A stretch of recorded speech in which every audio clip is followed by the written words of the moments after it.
Kementerian SDM memprioritaskan percepatan transisi energi guna memperkuat ketahanan dan kedaulatan energi sekaligus mendukung pengembangan ekonomi hijau dan ekonomi biru sesuai dengan visi pembangunan nasional.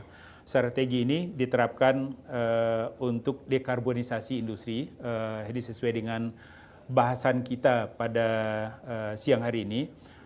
Yang pertama adalah peningkatan rasio baruan energi melalui optimalisasi pengembangan energi baru terbarukan. Kemudian yang kedua, percepatan pemanfaatan green energy pada sektor industri.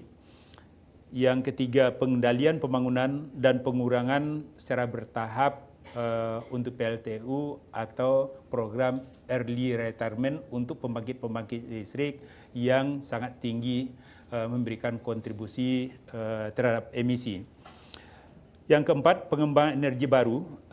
Ini kalau kita lihat kondisi yang ada di negara-negara maju dalam rangka hilirisasi, mereka itu justru memanfaatkan PLTN sebagai sumber pembangkit yang ramah lingkungan dan juga ini memberikan daya saing ya karena dari sisi ketersediaan energi secara cukup, harga jual listriknya itu juga lebih kompetitif. Kita juga rencana untuk PLTN ini juga sudah sangat lama. Mulai dari tahun 1960, ini Presiden pertama Indonesia sudah mencanangkan dan juga sudah membuat itu beberapa prototipe untuk reaktor nuklir.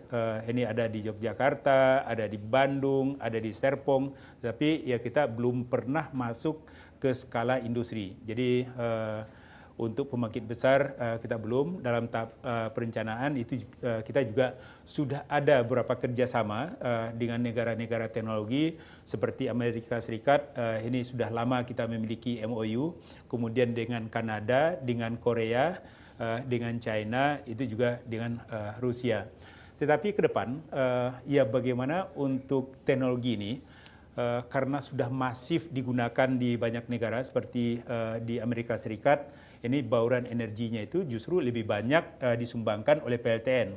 Kemudian dari sisi Korea itu juga hampir sama, Jepang itu juga sama. Kalau kita lihat implementasi dalam pengembangan teknologi tinggi yang ada di Taiwan, justru untuk pembangkit skala besar dari PLTN itu justru menyumbang bagaimana pengembangan industri teknologi tinggi, ya termasuk semikonduktor.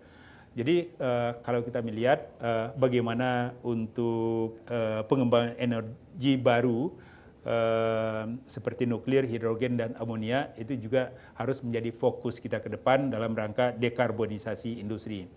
Kemudian itu juga, ini Bapak Ibu sekalian, yang terkait dengan efisiensi penggunaan teknologi. Kalau kita lihat dari sisi efisiensi penggunaan energi, ini cukup banyak itu peralatan-peralatan dengan teknologi terbaru, inverter, dan juga dari sisi efisiensi penggunaan energi itu sudah sangat signifikan dengan teknologi yang ada. Itu justru kita harus mengkombinasikan penggunaan teknologi yang ada, jadi sehingga dalam rangka penggunaan energi itu menjadi lebih efisien. Kita bisa membayangkan ini seperti yang sederhana Bapak Ibu sekalian. Ini seperti tempo hari kita menggunakan penerang jalan dengan menggunakan lampu merkuri. Itu satu lampu itu kan membutuhkan wattnya lebih besar, sekitar 350 sampai dengan 500 watt.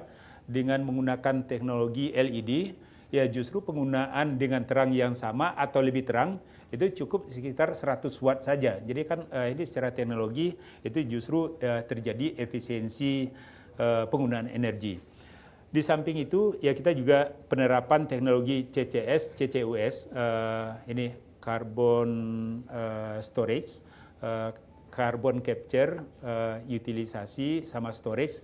Ini kita melihat di industri-industri dan juga kerangka regulasinya kita sudah siapkan, ya termasuk implementasi di industri hulu migas ini kita sudah dorong. Jadi harapannya ke depan untuk dari sisi pemanfaatan itu juga bisa kita maksimalkan dekarbonisasi industri. Kalau kita lihat dari sisi potensi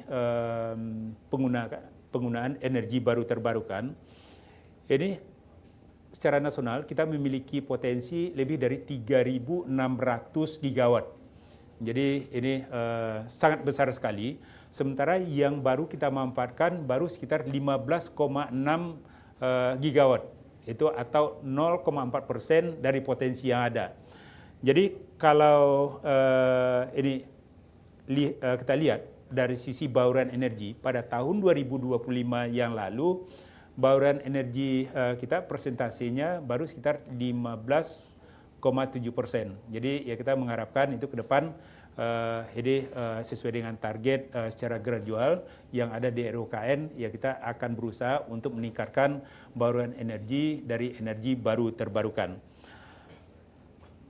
Sementara untuk dekarbonisasi perkotaan, ya kita juga melakukan focusing dekarbonisasi perkotaan ini. Pada umumnya, jadi permasalahan yang dihadapi oleh kota-kota besar di Indonesia adalah terkait dengan masalah persampahan. Jadi kalau Bapak Ibu melihat untuk Jakarta sendiri, untuk sampah yang ada lebih dari 8.000 ton itu per hari, kemudian dari existing yang ada, dari timbunan, ini sudah jutaan ton. Dan juga pada saat itu kondisi tertentu di Bantar Gebang itu justru bermasalah bagi lingkungan, dan juga ada teknologi yang kita gunakan itu justru ini diprotes sama masyarakat yang RDF, ya ternyata tidak efektif.